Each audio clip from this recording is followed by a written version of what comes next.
What's up, fungal associates? Welcome to Completely Arbortrary. It's the podcast about trees and other related topics. Nerd. I'm one of your hosts. My name is Alex Crowson. And over there on the big green couch, we got a Casey Clapp on our hands. Hello.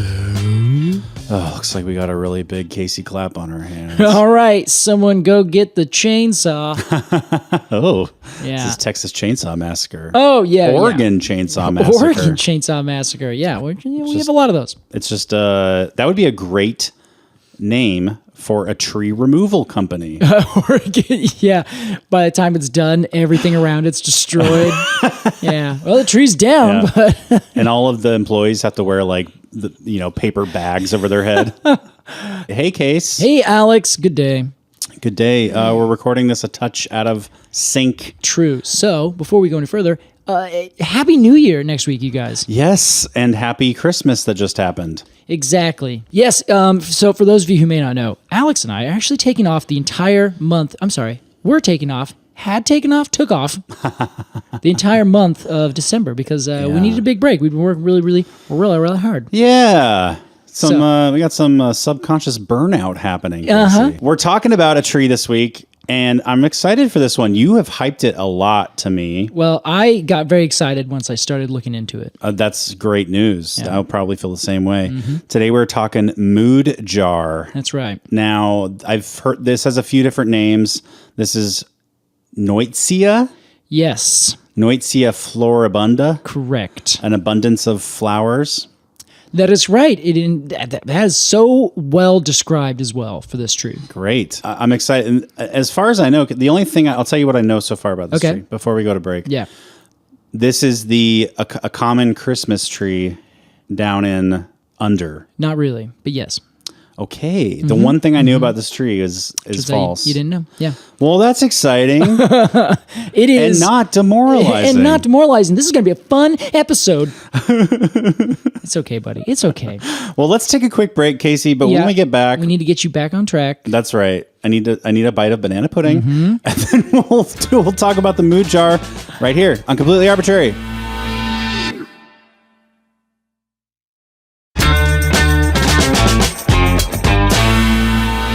Welcome back to Completely Arbortrary. Alex, this tree blooms during the Christmas time, but it is not used as a Christmas tree.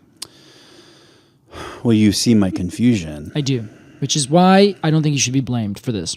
Thank you. Because usually when you see a name that says Christmas tree, you assume, oh, that's the tree we use for Christmas. Right. For, I would argue, good reason. Mm-hmm. But this is not that. Let's imagine that you and I, it's Christmas time, and that you and I are having a contentious conversation about Die Hard. Okay. And we are down under. Yeah. And we come across some Moodjars, perhaps blooming brightly. We are. They certainly are if it's during this time of year. Like the North Star. Mm-hmm. Casey, let's ID the street. Let's do it. So here's the thing, everyone. This tree is from the far southwest corner of Australia. Southwest. Okay, so Yes. this is the less populated coast, right? Yeah, a little bit. Perth is right where it's at. Perth. So you can find it in and around, as they say, the bush in the suburbs of Perth. Planet Perth. Yes. Ha! Nice. Pretty good. High five, everyone. Go give someone a high five for that. That was great. Shout out to our Perthlings. Yeah. You are our favorite of all of the Perthlings.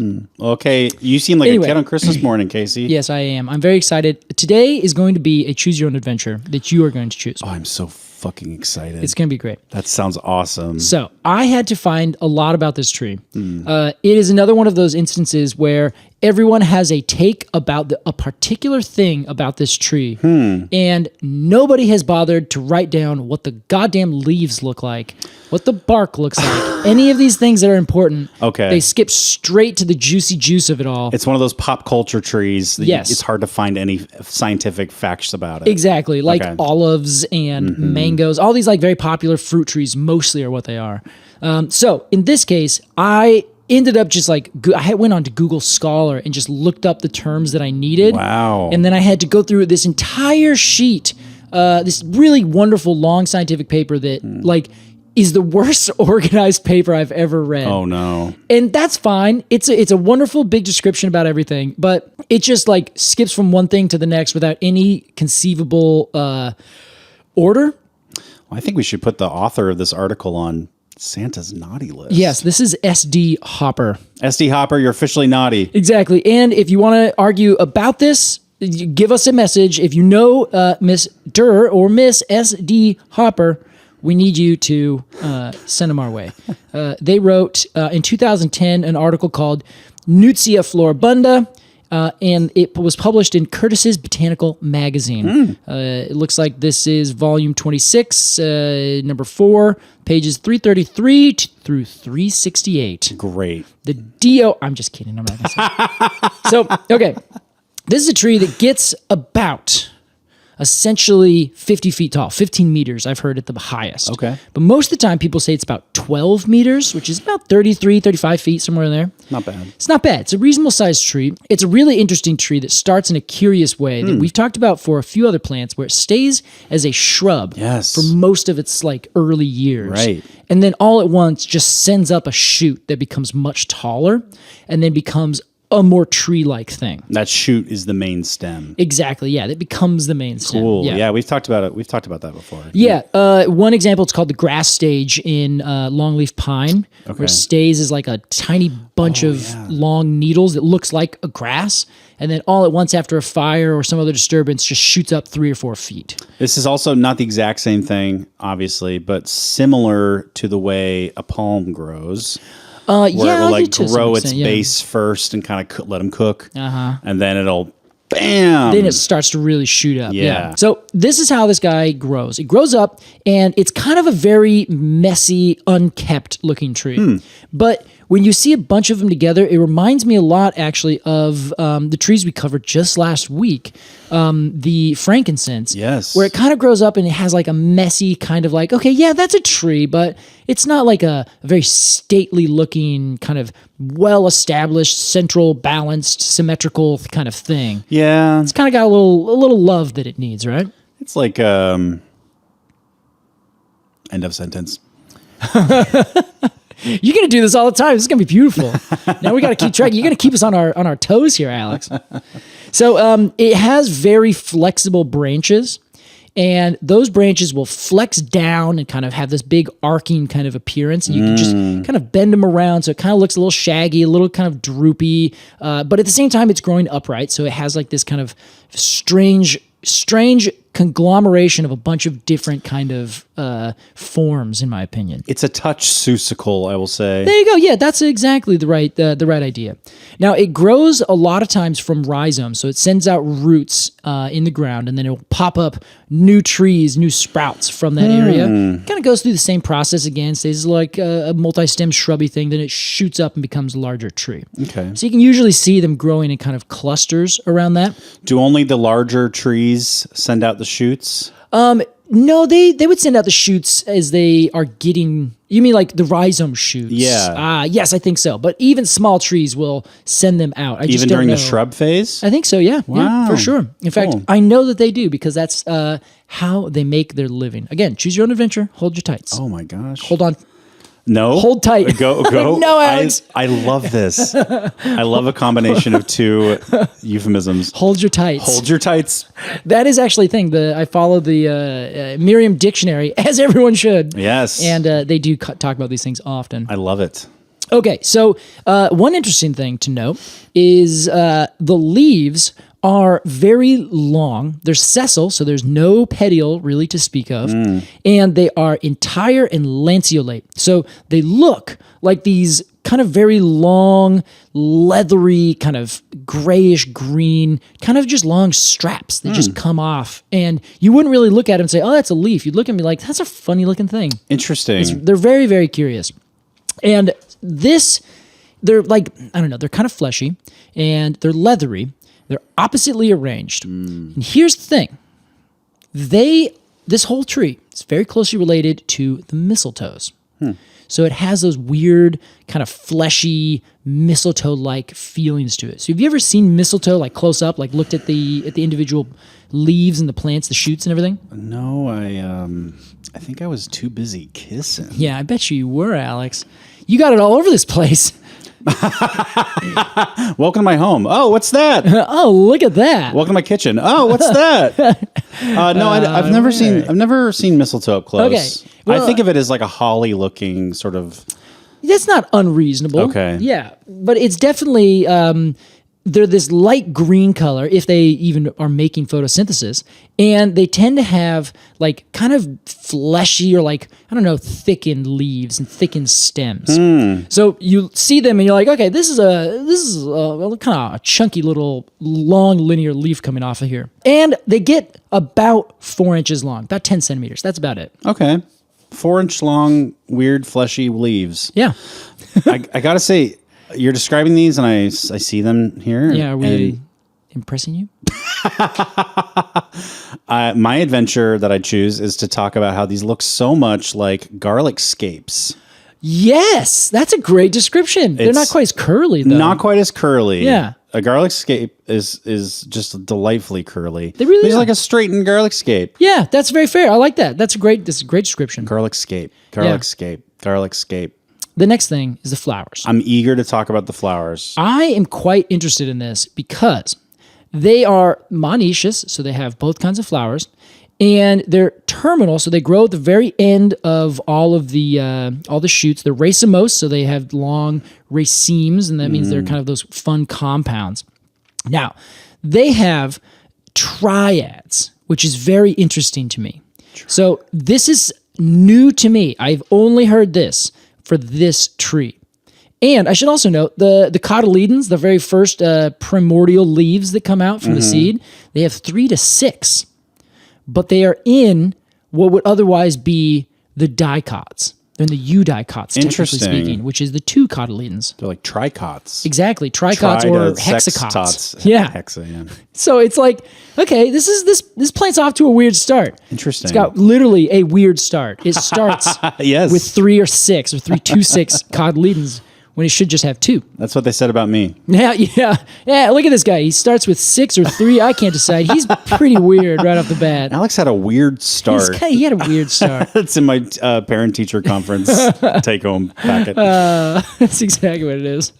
So this is a thing called triads, and it says that they have up to 50 pedunculate triads, which means pedunculate, that's where they come off of this tiny little stem. They have a central flower that's female, and the 2 lateral ones are male. Okay.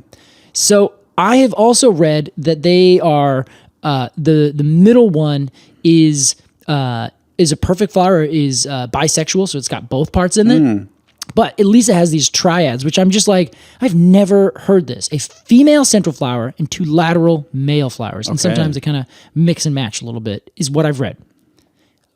Fascinating. That's like really interesting. I've never heard of something so specific. Like I've heard of this tree, or like there's certain flowers on this part of this tree and not over here, but like they're never just like completely intermixed. Like conifers have 2 different kinds of cones, the male pollen cones and the female seed cones. They're usually on different parts of the tree, or they are on different areas. So like one would be a little bit further back and the other's like at the ends and the tips of the twigs or something. But they're right next to each other all the time. This is Olena Tyrell and Left and Right. Yes. 100%. Olena Tyrell. What? I don't understand your reference right now. The Queen of Thorns. Yeah, and she has a left and a right. She has bodyguards that she calls left and right because she can't tell them apart. No way, I don't remember that. Yeah. Oh my God, that's so good. I think they're twins, and she can't tell them, so she just called them left and right. This is left and right. She is a really funny woman. She's amazing. The character in the show is so good. She fit that so well. Perfect, yeah. I call this left and right because I don't give a shit. But yeah, interesting. Okay, so let me ask a clarifying question. Yes. You have a female flower with 2 male flowers coming off the sides, and that's like one quote flower. No, those that's are like. Or I know that's 3 different flowers. Yeah. But is that like one little cluster? I think so. And you have many clusters. I believe so. So I think each of those pop off of one peduncle. Okay. So it'd be like each peduncle has that little cluster. Has these triads. Wow, interesting. Yeah, really fascinating, isn't it? That's why it looks so dense. Yes, yeah, and they grow with these tight, like we said, raceme panicle-like things, and they just cover the tree between October and January or February. I got to be honest, Casey. Yeah, please. This might be one of my favorite flowers What? we've seen. No way. I've become a bit of a fan of flowers over the last couple of years. Okay. And the color of these, I need to see them in real life. They are. Describe them for us, would you? It's like the deepest egg yolk yellow you could ever imagine. Like that you have fed this chicken like the best diet. Yeah, nothing but insects and a little bit of greens here and there. It's almost like gold. Yeah. Not so much gold as I think egg yolk orange. Egg yolk, I think, is pretty good. Yeah. Yeah. Unless they're just beautiful. It is really the are. crayon is the Crayola crayon color macaroni and cheese. Yeah, that's it. That's totally it. Nice. Yeah. That is exactly right. It's so beautiful. And like they cover it, they're so dense, yet their texture is very feathery and delicate. So it's like, I think, best of all the worlds, where you have a big thing that is made up of a million tiny things. And so it has a very particular texture to it. That's why I like pinnately compound leaves. Oh, I see. It's a big thing made of small things. Yeah, man, you gotta find some of these mesquites and things where they're bipinnately compound most of the time, and all of their leaves are like a quarter inch, like a couple centimeters, maybe even 1 centimeter long. I love that. But there's like 6,000 of them. I did mean bipinnately. Oh, okay, but you great. picked up on that. Yeah, I felt you. We all knew what we all knew. You chose your own adventure. Choose my own adventure just means I get to say whatever I want, even if it's wrong. Exactly. And you have to agree. Hey, I like this. Everyone agrees. Why don't we do this every episode? Well, we do, Alex. We do. Oh. Okay. I'm just kidding. Every time you say something wrong, I'm like, Alex, dumb. That was not right. Oh, boy. I don't do that. You guys know this. I had a classmate in high school, or I had a terrifying English teacher. Just the frumpiest, meanest woman you could imagine. Okay. Named Mrs. Brinkman. Fuck you. Oh, geez. If you're listening. Sorry if that's your kin. And a young woman in my class, Ashley, said a lot and like. And it drove Mrs. Brinkman crazy. She made Haley stand at the front of the class and talk about something. I forget what she was talking about. But every time she said or like, Mrs. Brinkman would go, ah. Oh, really? Oh, God. And Haley's like in tears and it's still going. It felt like child abuse. It is. That's horrible. I have a not a positive way to do that. Because Haley was like a pretty blonde, skinny, popular girl. Mrs. Brinkman was the opposite. So she was picking on her? Taking out some sort of deep-seated from her high school being bullied by these women. That's horrifying, Yeah, Alex. it was awful. Yeah, well, I hope Haley/Allison, whoever, is doing fine now. I'm sure Haley's doing great. Yeah, good. Haley Sheffield? Shout out Haley Sheffield. Yeah. Hey, anyway. If you're listening, we remember. And I'm sorry. And I'm sorry. All right, so here's the last thing about this tree. About at least how it's growing. The things you need to know. Yeah. Is it has dry, three-winged, indehiscent, drupe-like, or nutty fruit. Fuck me. Dry, three-winged, Yes. indehiscent, Correct. nutty fruit. Yes. Okay. Got it. Yes. That's about it. It has like a little nut inside, which is more or less the seed. I'd say that's the technical seed.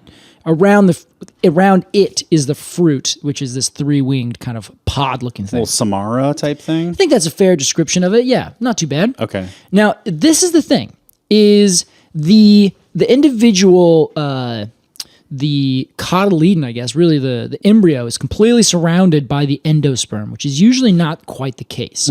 Usually you have the endosperm kind of attached to it. So it's almost like you have a little tiny bump with a giant bump next to it. Sure. Like they're hard to tell apart. But like botanically, an egg is like that. Yeah, exactly. Yeah. The yolk has like a little tendril thing on it. A little tiny thing, yeah. So this is like not similar to that in that it's inside completely surrounded, which is kind of unique.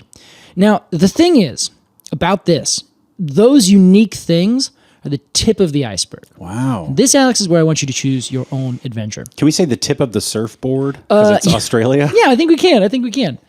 Yeah, South Australia. There's a they watch Titanic and they're like, "What is this? A science fiction movie?" Just swim away, man. So here are the things that I want to talk about with this tree. This tree has an interesting cultural atmosphere, and I'm not really sure why, but it has some curious things that I like about it. Strictly in terms of that. It has another really interesting, and I cannot emphasize really and interesting enough. Way that it grows, which I have not told you about. Okay. And it also comes from a family that we've talked about, but I don't think you quite understand, because I haven't told you, the implications of how this tree differs from the rest of its kin. Wow. So which one do you want to talk about? Give me the options again. The options are the way that this tree grows and metabolizes things, the family that it comes from, and what makes this tree kind of unique and different from that, and or the cultural things. And to be very clear, the cultural things I read about, and we'll have to talk about another thing. So we're going to talk about two things here, and the culture has got to be one of them. I will say, I get to pick a present? Uh-huh. I will say I'm going to take the one about the curious way it grows and metabolizes. I'm so happy you said that, Alex. That's so great. Now, you recall, I told you that this is a kin of the mistletoe, correct? Yes. So that puts it in the mistletoe family, known as, a mistletoe family. It's technically the showy mistletoe family. Showy. Which is the Loranthaceae. Loranthaceae. Yes, correct. The Loranthaceae is a family that is quite well known, specifically down in Australia and a lot of the tropics. Okay. It is called the showy mistletoes, and there are, I think, 75 genera and 1,000 species. Damn. Now, most of these, Alex, will be known because they are the showy mistletoes. Showies. Yes, the showy mistletoes, and they're called that because they have these beautiful, very gaudy, big, bodacious flowers. Bodacious. Yeah, they're bodacious. All right. So the Ninja Turtles would be all about it, is what I'm saying. I feel like the Ninja Turtles were, if they weren't from New York, they'd be from Australia. Nice. They're from New York? Yeah. I guess that's true. Yeah. I always think of them as Southern Californian. I love that New York pizza. Yeah, right. That's very fair. Okay, so anyway, they are the showy mistletoes. Good. Now, mistletoes, as you know, grow in plants, and they send down these roots called haustoria. Yes. They grow into the branch of whatever's on them, and they are mostly sticky seeded. So those seeds will either stick to a bird and then they'll wipe it off and they'll wipe it onto a branch and then it'll stick there, or a bird will eat it and they'll poop it out and then it'll stick on that twig. Okay. Then it'll send down those little roots. It's very freaky. So the Loranthaceae has underneath it a monotypic genus, which is ours, Nuytsia, and they have a monotypic species in there. So there's one species and one genus. Okay. That is sister to all of these other showy mistletoes, which are in a sister clade to all of the non-showy mistletoes, which are all of the rest of those things that are related to the sandalwood and all the unshowy mistletoe that we see in our oak trees and pine trees around here. Okay. So this tree is, let's see, it's,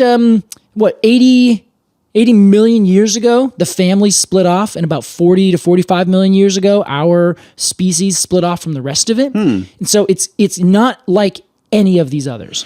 Okay. It's not like any of these others, Alex, because it has those seeds that grow that are woody, so they're not sticky like the rest of them. Right. Which means they do not disperse themselves the same way. Is this literally the only plant in this family that has woody seeds? I believe so. Yes. Holy shit. Yeah. Out of how many?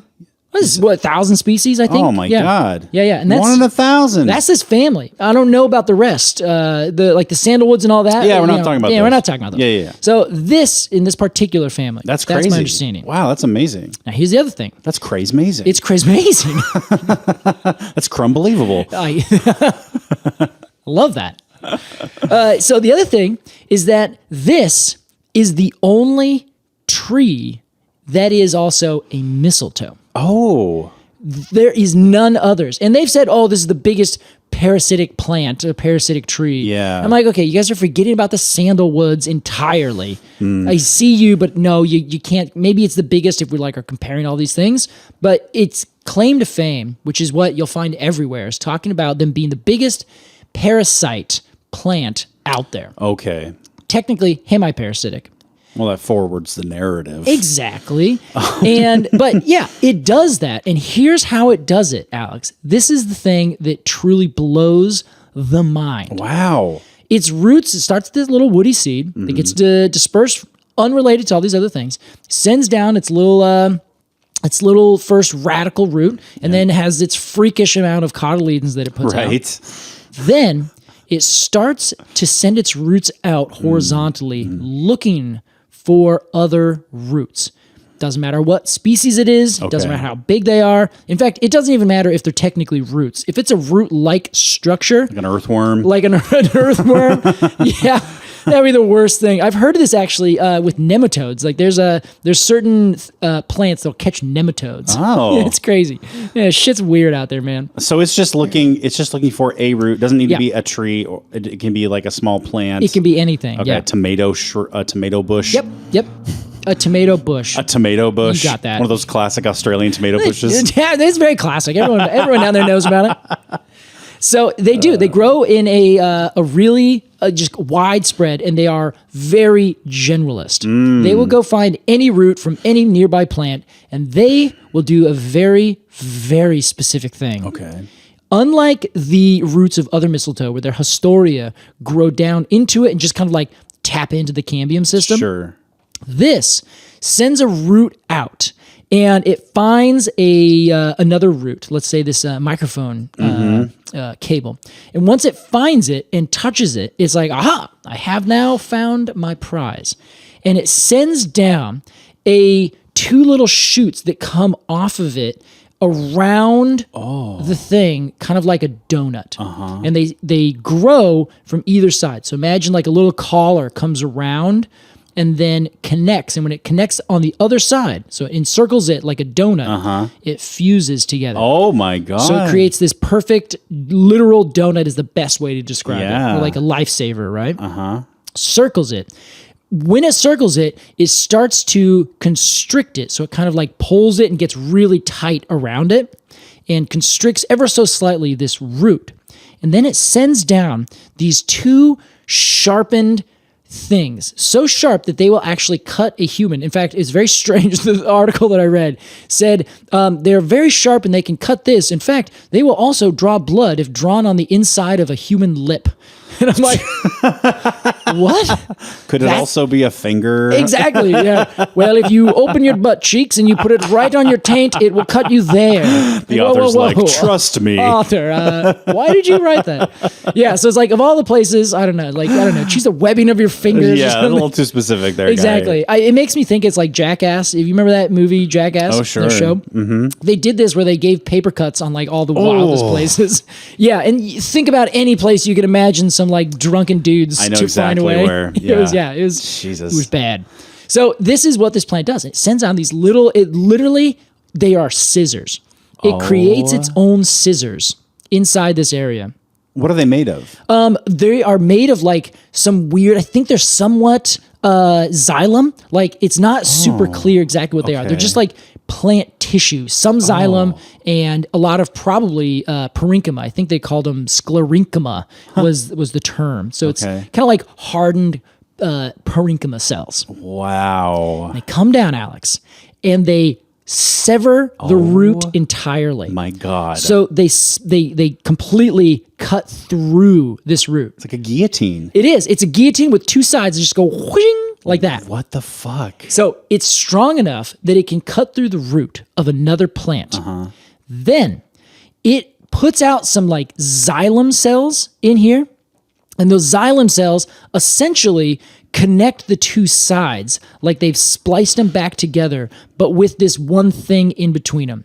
So it's as if they kind of cut through it and then place a plate that then is a continuation where, for all intents and purposes, whatever plant is being parasitized doesn't really register that it has been cut and now there is a barrier between side A and side B. Okay. Because the barrier still lets a certain amount through. And it's also covered by that donut. So it's not like it's exposed to pathogens or anything. Yeah. So it's very much like it has been captured, cut off, and then a new plate is installed that allows things to ever so smoothly go through. But then it siphons off a little bit into the plant. Oh my God. You should look up, if anyone's out there trying to imagine what this looks like, look up this plant. And again, it is spelled Moodjar, which is Moodjar, and there's lots of different ways to describe that. But this is Nuytsia, Nuytsia floribunda, Floribunda. That is and look up the roots. one of the weirdest things I've ever heard on the show. It is one of the weirdest things I've ever heard of in my life. That's crazy. And it will do this for all of the plants around it, everywhere, for several tens of feet in all directions. One per plant? No, multiple per root. How much can you siphon off before it dies? Yes, it's a really good question. Like a vampire. Here's the thing. There is no evidence that this takes a lot from anything. It takes a little from a lot everything. of things. Oh my God. What a great guy. Yeah. You got exactly. Thanks a lot. Yeah, you can just take a little bit of blood every day. And that's great. Wow. That is fucking crazy. It is insane. And like the fact that it does it to begin with, very interesting. Yeah. The fact that it does it by essentially guillotining each one and then placing in this like barrier between the two sides of the roots and the plant doesn't even know something happened. Wow. Incredible. That's like real science fiction. It really is. It sounds like an alien who like kills a human and then like takes its place. Yes. And the human doesn't know any different. The human has no idea. Or like it's just like halfway between their arm. Right. You know? And you're like, what is that thing on your arm? Like, oh geez, I didn't even realize that was there. That's so weird. It's been there for months. That is so weird. It's one of the strangest things that I have ever heard of. And it's the only one of this entire family that does it just like this. It's also a little like over-engineered. It's like, is that you really need to go through all that? Yeah, great point. It is like absolutely. But apparently, it does. That's amazing. But it has allegedly, so when they look at like the evolution of this, the way for it to parasitize on roots probably came first. Then the ability to go into branches and parasitize them came second. So this is probably more of a basal kind of area. So this is more of like a basal strategy. And then the ones that moved up into the high branches, those are derived later. So this is a more ancient strategy. Correct. And it feels that way. It does, yeah, but it also doesn't. It feels like this is like new technology. It feels like future brain surgery. Yeah. And a creepy primordial hunter. It's a tree that grafts itself onto other trees. That's wild. It's the craziest thing I've ever heard of. That is very, very cool. Now, we have to talk about at least the cultural side of this. Yes, please. Because I think that these, they must come together, but I don't know exactly how. This is a tree that has been down with the people of Australia since, all of them came together. So for literally tens of thousands of years, up to 50 or 60,000 in some estimates. So this tree, if you dig around, you'll see that all of its roots have these weird donuts on all these other things. Right. It's a tree that grows unlike any other tree because another part of how it grows, it is something we're going to talk about another time because it's a whole story in and of itself. Oh, Moodjar Part 2? Moodjar Part 2 or other trees. There's another tree that I actually found that does this thanks to actually Matt Candeas of In Defense of Plants. Great. So, this is a tree that does not create wood in the same way. So it's like not a woody tree.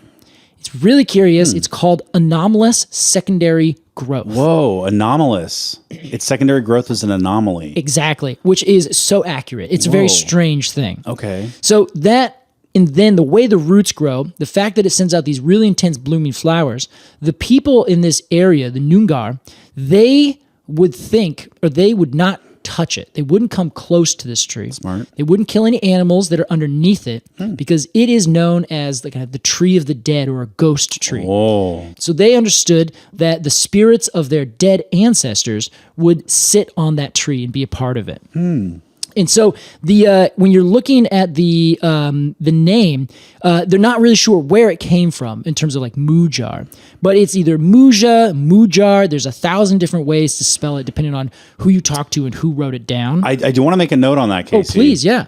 Because I've been saying Moodjar. Yes. Like the two words mood and jar. Correct. And I started thinking about the word like jinn, like DJIN, just like a genie, you know? Oh, okay, yeah. Wait, Jin? I'm not sure about that. What do you mean? DJIN is like a base. Okay, yeah. It's like Djibouti. Maybe, yeah. There's a country. There's a DG. Yeah, right? Yeah, sure. Okay. But I specifically knew it from like jinn, like a genie. Yeah. So it's Moodjin? Like, is the D silent, I guess is what I'm saying. No, I don't think it is. Okay. Because a bunch of other spellings like have it as Moodcha or Moodcha or Moochie and Moodjar. So like, it just really, I think you can kind of all mush them together in terms of how we're pronouncing it. Now, of course, the Aboriginal people down there, they know how it's pronounced correctly. Sure. And I learned when I interviewed other folks from Australia, it's like they keep their language, and so we can try our best, but they have no reason to share with us exactly the correct spelling. So I think there's been a lot of different ways that people have spelled it in different tribes or groups that have said, oh, well, we pronounce it a little bit differently, that kind of thing. Okay. So I think you're okay saying... We're sticking with Moodjar? I think Moodjar is just totally fine, but I do smash them together. So the duh and the j, I'm usually like Moodjar. Sure. Yeah. Moodjar. Now, so this is a tree that they have called, like I said, it's a tree of souls. And so the term is Karanap, which is the kind of like the land that's beyond the Western Sea. And that's spelled Kurannup. The land beyond the Western Sea. That's very Lord of the Rings, isn't it? It's exactly where Frodo and all the elves and everywhere go. Valinor? Oh, I don't, honestly, I think so. I wouldn't know. Yeah, interesting. Okay. Yeah, so it's associated with the spirits of the dead, and they don't touch it. Like many cultures, you don't touch the tree, you don't get near it, you don't kill anything that's underneath it, you don't go underneath it. Like it's highly respected. Wow. And apparently, let me see, it is related to Nuytsia.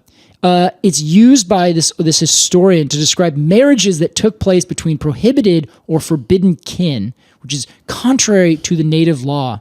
So that is kind of where the term comes from. So it comes from something like it's forbidden, almost. Okay. And just as a quick little aside, such wrongful marriages were traditionally punishable by death. Oh, jeez. And I just love the like casual insertion of traditionally. Like, well, traditionally, we just kill you. I thought that was so good.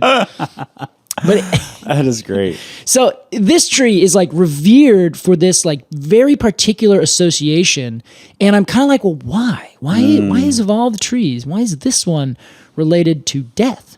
And I thought that perhaps it has something to do with the parasitation of it all. Sure. Where it's like, it's not a living tree in and of itself. It's living off of everything else. But then if it doesn't hurt those other plants, is it really like all that harmful? Exactly. And that, Alex, is another thing I wanted to bring up. If this tree is a parasite, it's not causing any trouble to anybody else. It's like, hey, I'm just going to take a little bit here and there. Don't worry about it. And it has a bunch of positive benefits. Let's say the birds, it has these huge profuse flowers. It gets a lot of insects. A lot of birds come to those insects. So it's this really like interesting interwoven part of the ecosystem. It also takes a little bit from everything, but not a lot from any of them. Yeah. So nothing really struggles. It's just like an oak tree that has millions of different caterpillars on it. The oak tree's fine. And everything else kind of gets what they need. Doesn't know what's going on. Exactly. So this tree, I think, is like this weird intersection of 1,000 different things. And I have a feeling that the Aboriginals down there knew, they learned like, okay, this tree is different than all the rest. Totally. So I think that they had some foresight or some like knowledge that maybe I haven't found or we don't know about, or they do and they just haven't told us, or maybe they haven't. It hasn't come down to me. But I think that probably has something to do with it, because is it bad? No, it's a super respected tree. Sure. But it's doing something that we humans historically have been like, well, that's bad. Parasite? Yeah. Interesting. I feel like it's just, I don't know. I don't really feel, I don't get a negative parasitical? Is that a word? No, but I like it. I don't get a parasitical vibe from this tree. Nice. I'm just like, hey, you're just good at what you do. Yeah. You know, it's like when I'm not a stock market bro, but like yes, you are. People you don't have to hide it from us. People who play the stock market and are only hurting like other stock market people. Oh yeah. You know, and they like make a shit ton of money and they're like, hey, I'm just like gaming the system. Yeah. I kind of feel that way. This thing is just like, hey, I'm using my tools to do what I can to survive. Yeah, that's fair. And I'm looking really good while doing it. Like, check out this suit. Did you see my flowers? Yeah, I think that's a great one. Did you see those flowers? Everyone's like, oh yeah, I saw them. That's gorgeous. You get a pass, Moodjar. Now, I don't know if this has been studied for this tree, but it has been brought up again from the same parasitic sequence in the Green Planet, this plant documentary from BBC. Mm-hmm. And they were talking about a very weird, again, gave me the willies to watch it happen, this plant called dodder. That's Dodder.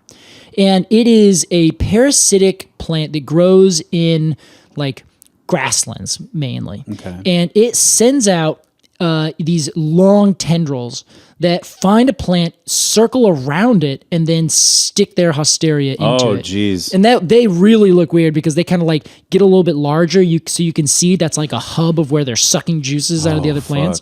But they kind of do the same thing where they don't really kill any of the plants around them.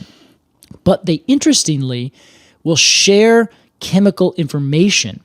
So it becomes this parasitic network between all these plants. So if plant over there gets attacked by something, it sends out its chemicals. The parasite that's sucking the chemicals from that plant then absorb those, and then that ends up getting dispersed through all the other plants. Whether this is on purpose or not, like whether this is something that kind of evolved as an actual like strategy, or if it just is a side kind of tangent to the fact that this tree is interconnecting, the fact that this little herbaceous parasite, I should say, is interconnecting and just kind of is a byproduct. Yeah. But now all the plants are connected as if there is a network connection telling them what's going on more than their roots. Now it's like up here. It'd be like you and me holding a rope. Then when you feel something, then that rope transfers your chemical feelings to me, then I feel the same thing. How is that any different from, like, at scale, how is that any different from a mycorrhizal network? It's not.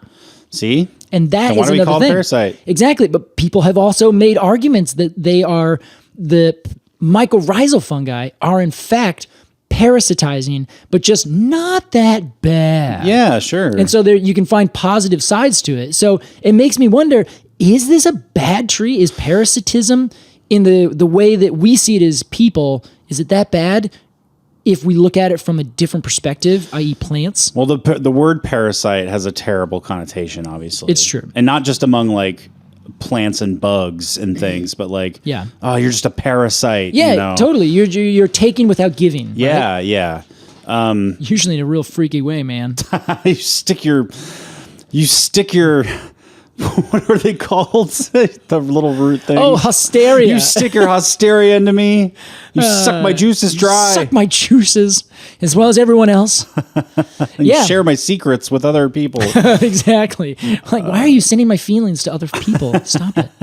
But I don't know. Maybe we need another word, that's like... Yeah. Not quite parasitic, not quite symbiotic. Yeah. But like... Yeah. I don't know. It's like parasite leaning, I would say. Yeah, you know? yeah.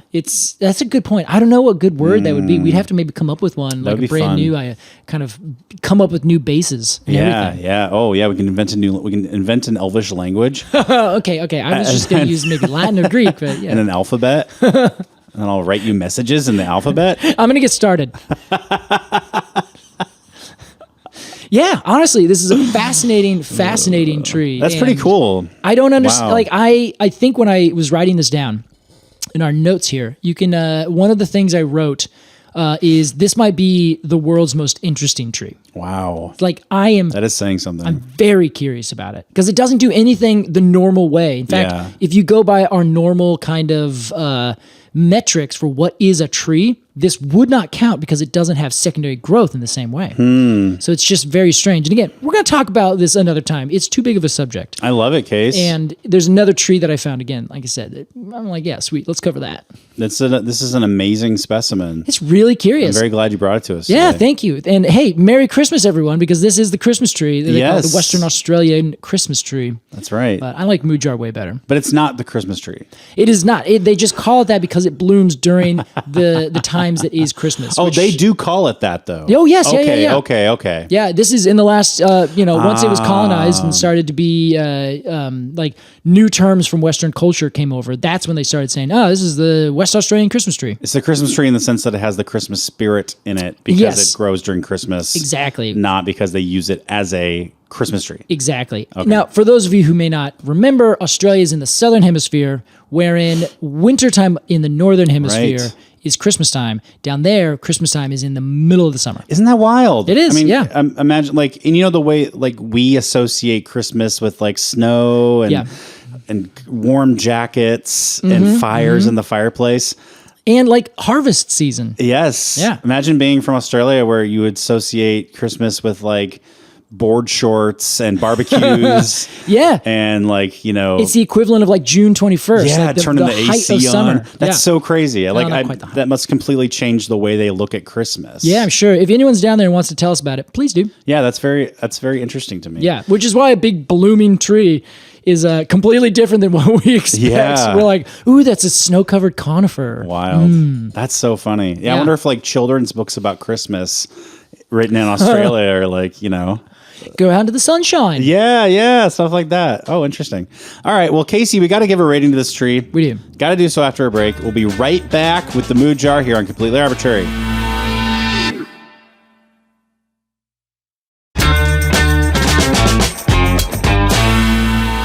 Welcome back to Completely Arbortrary. That was our fascinating discussion about the Moodjar.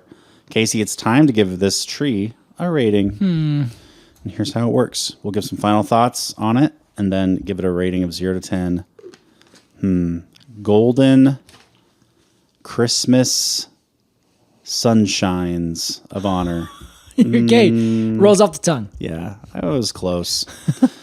Got to go with the first idea. Got to take it every single time. As our resident expert, Case, we'll begin with you. All right, this is a hard one. It's a hard one because I think this tree is very fascinating.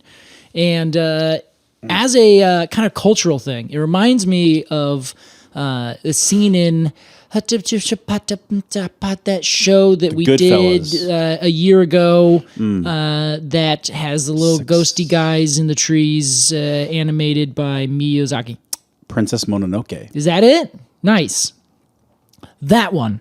This is your second Miyazaki reference of the day. Thank God. I thought I was going to get in trouble right then. Earlier? Like, this is your second time doing that, Casey. Your second the third time, and we're turning this podcast around. Off mic, you mentioned Spirited Away. I did. Now that's you're right. talking Princess Mononoke. It's on the brain. Wow. I'm going to get tattoos of those little guys someday. That's on my list. So it reminds me of that, like these little spirits that are just living in the tree, you know? And so I love the idea that this tree just has spirits just living all over it, just kind of chilling, doing their thing. Yeah. I love that it is a hemiparasite. I think that's a fascinating idea. But truly, I love how this tree does it. Other trees, they do it. Some will get onto this fungus and they'll get into that. They'll do that or whatever. It's like fine. This tree has made it into an art form. Really, yeah. Yeah, it has absolutely grafted itself into the systems of a million other plants. It doesn't matter which one it is. Could be grasses, could be trees, could be a literal wire that is an electrical wire underground. With the methodical precision of like a psychotic serial killer. Yes, who also went to med school. Yes. It's crazy. So that's fascinating. I love that it is technically not a tree if you really get down to it or you have your own arbitrary ideas. So this tree just seems to scream, I'm full of fascinating facts. And I'm like, that's what I love. That's what I love to hear. So I think I'm going to give it a 9.1. Nice. A 9.1 out of 10 golden sunshines of honor or something like that. Something like that. 9.1. That's great. Well, Casey. Yeah. What do you think, Alex? Boy. What do you got? I agree. Excellent.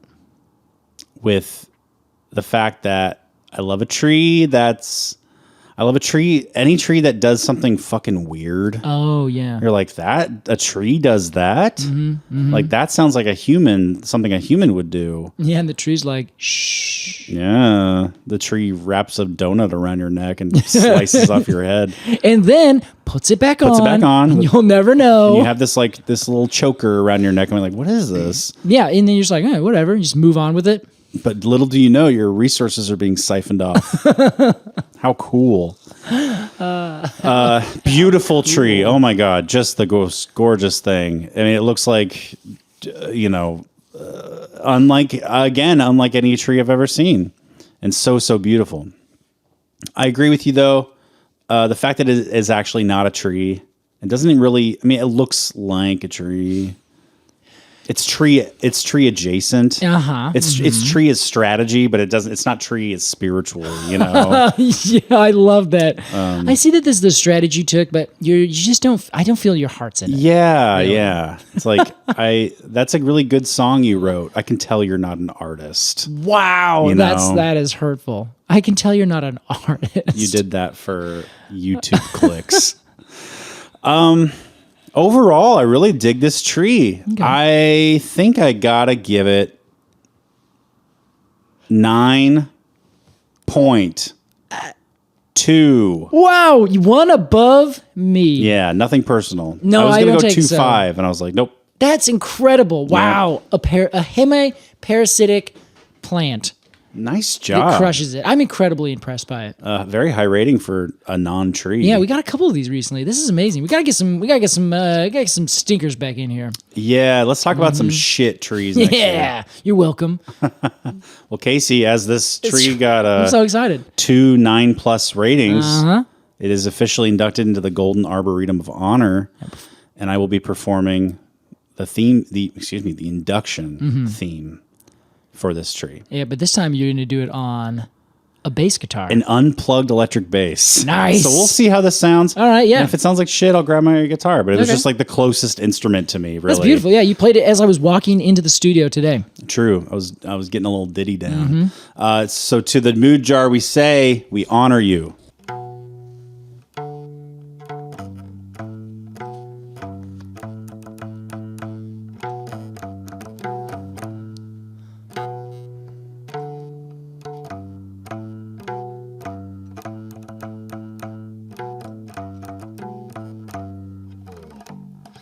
That was sick. Yeah, bro. Funky. Rock on. You like my fat lines? I know. It was weird when you didn't respond to all the things I said. Sorry. No, it's okay. The microphone was down on the bass. So actually, funny thing, before we get too far off of the idea of songs, go to our show notes, everyone. And I want you to listen to Oh Mistletoe, Ode to the Hemi-Parasite. Oh, wow. It's the cutest group that put this together. It's by Science Mom. And it's these three women that just have Santa Claus hats on, and they just wrote a whole song that's like, oh Christmas tree, but it's oh mistletoe. Nice. It's so good, and they talk all about a bunch of different kinds of mistletoes. What's their name? This is Science Mom. Science Mom. Yeah, and this was put out 8 years ago. It has 2.2K views, which is just shockingly not enough. Oh, okay. Yeah. Go flood this thing with views. It is so good. It is just so good. Lovely. Like, I watched the whole thing and I was like, I have to add this into these notes. This is so good. Yeah. Well, Casey, it is time for a game. We got a game. The last game of the year. This is a Christmas miracle. And as we have talked about the Moodjar today we're playing a game I am affectionately calling Moodjar. Oh, the mood jar. This is 2 words, Moodjar. Okay.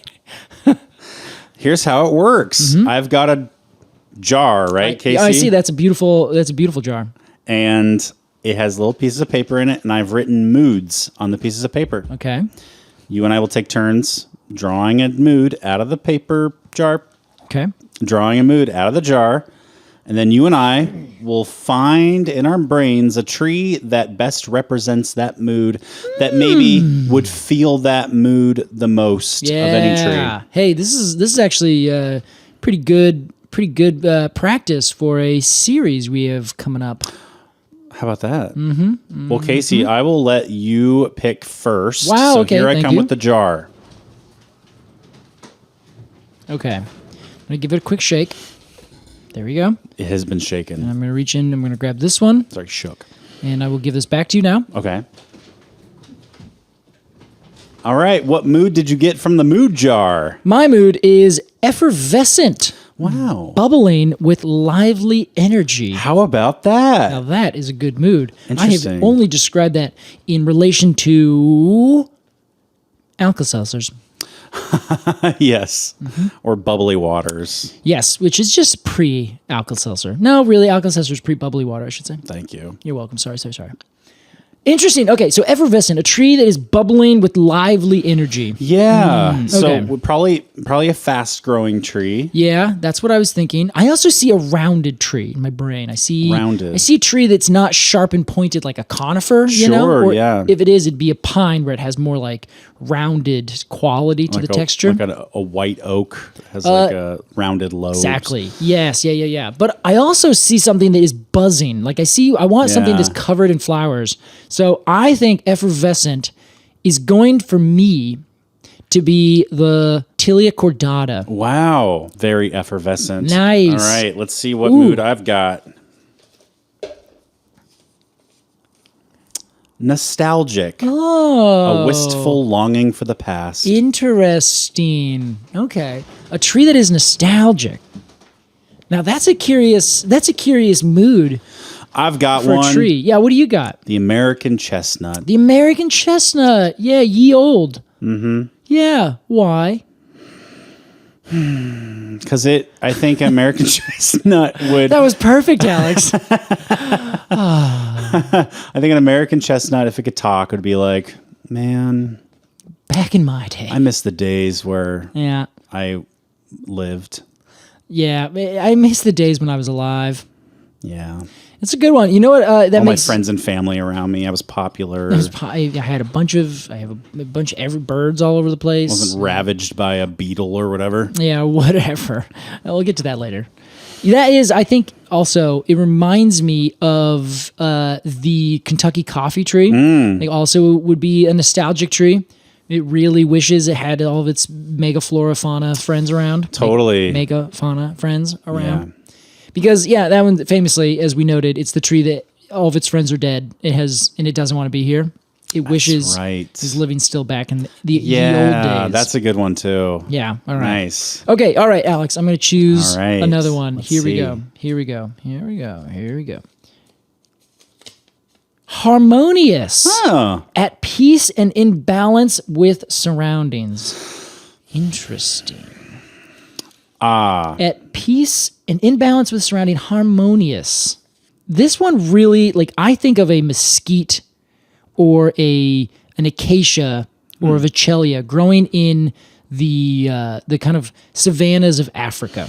Interesting. The only reason I say that is that it's a harsh environment. So if you get too above your britches, you're gonna die because there's a big intense season. You have a lot of herbivore pressure, so you got to be in balance with the animals, the water, the environment. All that has to be in balance. Mm-hmm. But also, they as an aesthetic thing, I think is so beautiful. Like the the big plains with these very umbrella-like kind of long, wide, triangular-looking trees. Yeah. Like there's just something about that vision, that I'm just like, oh man, that just looks, it looks good. It's classic like earth stuff. Yes, and it feels very balanced, but I think I'm thinking of it in like an artistic way. Yeah, do you got one that you think of with balanced? Yeah, I would say like a willow growing on the bank of a lazy river. And it's not the tallest tree, it's not the strongest tree, but it's doing its part, and its part is kind of unseen. Yeah. You don't get like big beautiful fruit from it. You're not going to like chop it down and use its wood for something. Very true. A little scraggly, a little useless there. But it's like holding things together. Nice. And I feel that. When it gets knocked over by a light breeze, it will fall down. Please don't sneeze next to my tree. I don't want it to fall. It's hollow. It will fall down, and it'll just like keep doing its thing. Nice. It'll Nothing send stopped. up some new thing. Yeah, it's just like, I'm happy to be a part of things. And if I fall over, I'll just be a part of things down here. Yeah, that is a nice harmony. And some fish can move into the little alcove I now have at my root. It's just like, whatever. Yeah, I'm down. Okay, yeah, I feel that. It's like that friend who's like, "What do you want for dinner?" And they're like, "I'm down for anything," and they mean it. Yeah. They're not going to like comment later how they wish you would have gone somewhere else. Yeah, as long as those friends also help you choose instead of just being like, yeah, whatever, I'm down for anything. Right. I'm like, I'm down for anything. Let's see. And then 3 hours, you're still hungry. You work together. Yeah. That's what I want. Yeah. That sounds great. All right. But yeah. All right. What do you got? What's your next one here, Alex? My next mood. Ethereal. Ethereal. Otherworldly. Almost too delicate for this world. Oh my God. Almost too delicate for this world. That's a good one. Okay, this is ethereal. What was the first part of that definition?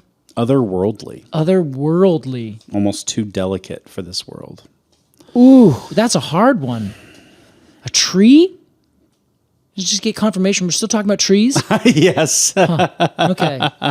We're talking about angels now. Wow. Okay. I mean, I kind of want to go with bristlecone pine. Really? It's like, man, you're from a time and place that is like so. I mean, it literally is otherworldly, right? It's 4,000 years ago. It's a completely different time, right? Yeah, yeah. And it's like you're still here. You're still. You are not like. It feels almost unnatural for you to exist right now and 4,000 years ago. Yeah, yeah. You know what I mean? Totally. Like Gandalf or something. Yeah, exactly. Like you should have died to that Balrog. You should have died. In fact, technically, I think you might have, but we don't know how that works.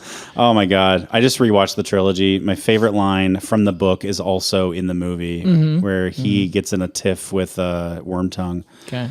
And he goes, I did not pass through shadow and death to bandy words with a witless worm. That is good. Yeah. I also didn't.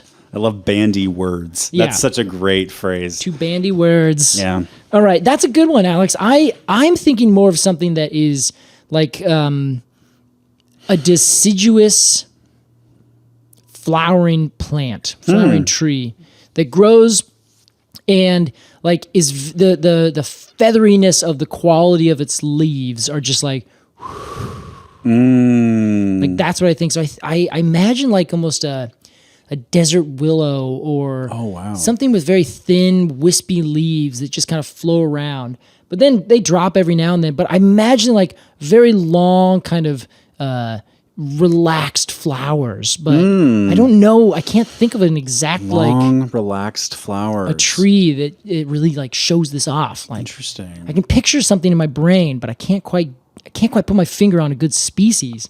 What's the tree with those flowers that are like big bells? Big like swooping bells. kind of saxophone shaped things. I don't know. There's a lot that I can't think of anything off the top of my head. But that's a common kind of way. Sure. I don't know. That's a good one. It's a hard emotion. It's a hard mood jug. Yeah. Do you want to try another one? No, I'm gonna come up with something. Okay. I'm gonna come up with it. So I think you're stuck on the physical appearance. Yes, I do. Which is fine. That's how I imagine these things. You might consider going more emotional. An emotional mood is what you're suggesting. An emotional etherity. Yep. Then I am going to choose. Actually, the Moodjar tree is the one that I'd choose for that. Fantastic. Because it doesn't look like it's of this world. That's literally true, yeah. It's really weird. No offense to any Moodjars No offense to, anything wherever it's growing. Yeah, true. All right. Whenever we say Moodjar, I think of the word bogan, which is a Australian slang for like a hillbilly. Oh, yeah. We learned this, right? Yeah. All right. Well, that was the Moodjar. We hope you all enjoyed it. I'm feeling so introspective. Yeah, I thought it would be a nice way to end the year here, Case. Yeah, everyone else, get your moods going. Tell us what you're thinking. Get your moods going. Feel a mood, why don't you? Yeah, seriously. Well, Casey, it's time for our completely arbitrary AMA. No way. It's true. The last one of the season. That's right. So it's got to be a good one. Yeah. And... Okay. I see what Alex is doing over here. Interesting. Laughing, being jovial. You're Santa Claus. It's true. Oh, my God. Whoosh. Look I'm at him. all red. But you're so glorious. You're like a god. I can't actually look directly at you. Oh, yeah. Yeah, that sounds about right. Have you seen that GIF someone made of, when Gandalf walks into the Hall of Rohan and he disrobes to show his white new robes? Yeah. But the GIF, they modified it so that he does this and he's like naked. He's wearing whitey tighties and they're like sagging. No, I've not seen that. It's so funny. Casey, this week's question, thought it would be a nice way to end the year. Okay. Comes from Pauline. All right. Hi, Pauline. Pauline posted 2 questions. Oh, okay. Maybe they posted and then realized and maybe didn't think that it went through and asked again. Yeah, sure. But the question is the same. Uh-huh. When will I be able to pre-order Casey's book? What a great way to end a year. Thanks, Pauline. You can pre-order it by just sending me a nice sweet letter and I'll send one right to you. This is a great question. I actually don't have 100% idea. Okay. But I would bet sometime in probably maybe June. Okay. Maybe May or June. I would guess 2025. June 2025. Yeah. Because the date of official publication, I do not know, but I know it's fall of 2025, which in the publishing world is late-ish, middle August. Okay. So that's when they start to really say our books are out, so that by the time fall really starts to get into full gear, it's already kind of established around. That's my understanding. Okay. So I would bet sometime in June. So 6 months from now, essentially, more or less. That's great. They'll be able to find it. I hope. But that's who knows? Still working through all that. It's very exciting. Where are you in the process? The last I heard, you had sent in your edits. Yes, I have done that. And it was officially closed and done. Yes, that's pretty much it. Okay. That's where I'm at. So my work is done for the time being, and the designers are currently designing what the whole book is going to look like. Okay. And oh wow. Yeah. What a job. It has to be a huge job. I don't know how they do this. Yeah. This part. They have gone through the edits and they said, here's the notation. So this is this section style and this is a subsection style and here's the font. Then they say, okay, this is the kind of order of things where you have your section, subsection headings, Kind of templates for each section. Exactly. Okay. So they have gone through and re-edited for all of that. Added in those notations. The designer then looks at it, says, okay, I understand now which one needs to be formatted how. And then they put it together and then they organize all of the different pictures along with the writing and figure out where that's all going to go. So that by the time they put it together, they're not asking questions like, how big should this text be, or where should this live over here? I think so, yeah. They're just assembling from the rules they've already established. I believe that is the case. That's really cool. Yeah, so I think the designer has basically come up with the template, and this is what I imagine. Here is the space for 4 to 5 photos, and here is the writing space. And then they just cut and paste, and they do that over and over and over and over. And they just have, the two facing pages, and then there's going to be little insets that give information that's not necessarily relevant, but is also not irrelevant. So talk about taxonomy a lot, or weird things. It's like, okay, I know I just said that, but let me put an asterisk on that so you can read this side note that says, so it gets a little more complicated. Sure. I actually did this with walnuts specifically, where I did the two big walnuts, and then the next thing you read is a sidebar that says, you didn't think it was going to be that easy, did you? And then I go into all this info about these weird hybrids that you'll see, just to cover all the bases. I don't want anyone to be like, well, did you know? Yeah. Those are actually all hybrids. You'll probably get a few did you knows. Oh, I'm sure. A few actuallys. I'm happy for that. That's great. Engagement is exactly what I want. And also it gives me an opportunity to learn, and it gives everyone else an opportunity to learn when they're wrong. Gotcha. Yeah. That's all right. right. So the book is being designed. Yep. An official announcement before June. I hope so. Yeah. Okay. Yeah. It'll be announced as soon as possible. And throughout the winter and spring, we'll be doing a lot of different tours and events and things. Basically, just going out and saying, "Hey, everyone, what's up? I'm doing this book. I'm coming to your town." Yeah. And I'm talking with bookstores. I'm going to work with the publisher. So it may not be as far as Australia, like we're talking here, or other places. But we did talk recently with some folks with the forest school over in England. That's right. And I noted that, you could also buy my book anywhere in the Northern Hemisphere, and it's probably going to be more or less covering 50% of the trees you're going to find. Yeah. Certainly Europe and North America, but not everything. And regardless, even if you're like, that book isn't really applicable to buy it anyway. Come on. It's Casey. Please. Buy Casey's book. Yeah, I took all the photos myself. I didn't know I had to, but I did. I love that so much. So Casey turned into, I don't even know how to describe this phase of your life. Insanity. Yeah, it was You weird. took, and I helped a little bit, but it was 99.9% you. Mm-hmm. Took some photos. By some photos, I mean 10,000 photos. So many. And then sent them all to his publisher, and they said, "Oh, okay, yeah, great. Thank you for doing that.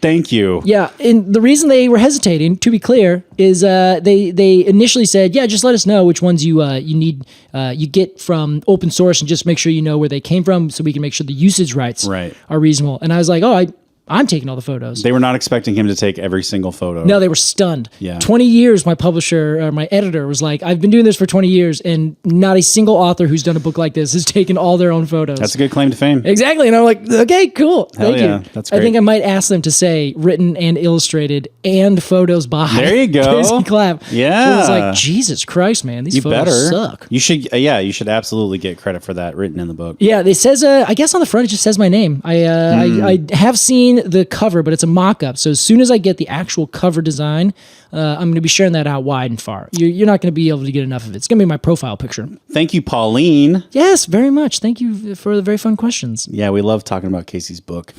That was not sarcastic. Thanks, Alex. I'm very happy for you, Kate. It's insane to me that you wrote a book. It's very cool. I was actually just thinking about this the other day. I was like, I don't believe this is still real. This seems so until it's in my hands and out in the world. So awesome. What I'm really hoping to see is literally someone walking around with it, trying to identify a tree. And I want to walk by and be like, oh, that's this one. It's on page 78. That would be fabulous. Who are you? And I'll just disappear into the trees again. Yes, you have to Mary Poppins your way into the sky. Yeah. He just grabbed onto a branch and it pulled him straight up in there. It was weird. Thanks, Pauline. If you've got a question for us, become a premium member of the podcast. It's a great way to support the pod at arbortrarypod.supercast.com. Mm-hmm. It's ARBORTRARY pod.com. .supercast.com.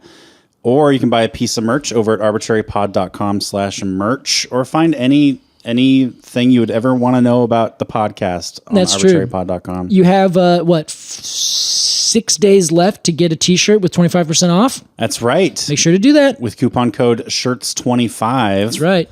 And Casey Clapp and Alex Crowson. That's another wrap on a year. It'd be really cool if our work was done. Mm-hmm. Not yet. Now I get to editing. This is going to be great. I'm really excited to get a little time off. We can all focus on some things and come back on the new year, rip roaring and ready to go. What are your before we say goodbye to everybody? What are your intentions for with my daughter? Gosh, I have not thought about it, but I am going to make sure to put a whole lot of effort into making sure she is happy. Yeah, I didn't like the way you said that. Sorry, sir. Sorry. I assume you're going to say intentions for next year. Well, I was going to say for December for our time off. Oh, for our interesting question. I haven't given that a whole lot of thought. Okay. I would like to finish a couple books I've been reading, and I have a big list of things that I want to make sure to approach and like get working on. But honestly, I haven't actually haven't given it a whole lot of thought. Cool. Yeah, this has been it's just going to kind of show up and I'm going to be like, I don't know what to do with all my time. Yeah. Yeah. Maybe I'll read a book, watch a movie or something. It's like your child goes to college and you're like, oh.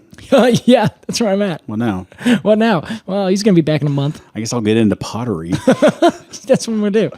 What about you? You got any intentions for it? Yeah, I am going to focus on my physical and mental health. That's great. Health. I'm just going to work on some habits that I've formed that I'm not crazy about and work on forming some new habits that I am crazy about. Yeah, that sounds really great. And I just want to feel really good come New Year. Yeah. Are you going to try and finish all these George R. R. Martin books? That is also on my list. All right. You're on number 3? I'm on number 4 of 5. 4 or 5. Okay. So, I'll get there. I go pretty fast through them. They're easy reads. And they are hard to put down. Yes. Like, I cannot imagine how many pages I've read in one sitting without knowing it. I think this is probably the book I've read the fastest. The last one, Storm of Swords, I remember looking at the page number one night, and I was on like 300 and something. Mm-hmm. And then I feel like it was 2 days later, I looked again, and I was on page 900. Yeah. Like, what is happening? Just cruise through them. Yeah, they're amazing. They're incredible. But that's my big thing. That's my big thing. My health, and then some other creative projects. I've quite a bit of music stuff to do in December. Yeah. And then just honestly taking space from the podcast is another intention. And it's not, mommy still loves daddy, but it's like I just need to step away for a minute. Yeah, I mean, burnout's a huge thing. And, doing this straight for 4 years is it's a hard thing to do. You got to sometimes take a break and take a step back. And if people don't realize, because I know that some people haven't realized because of the way they've said this, that this company, this podcast, is literally you and me. Yes, it's just the two of us. No one else works for us. No one else checks our email, which is why you haven't heard back from us. I've replied. Okay. We got so close to the end of the year without incriminations. But yeah, it's a lot. It's quite a bit of work, and we've been doing it for a long time, and I'm tired. Yeah, so we're gonna take a nap. Yeah. We'll see you 2025. I'm gonna hibernate. When I come back, covered in fur. Covered in fur, but I'll also have lost something like 30 pounds. Very sweaty, stumbling out of my cave. You will be. You're sure enough. All right. Thanks, everybody, for listening to this year, of Completely Arbortrary. We'll see you next year. Goodbye.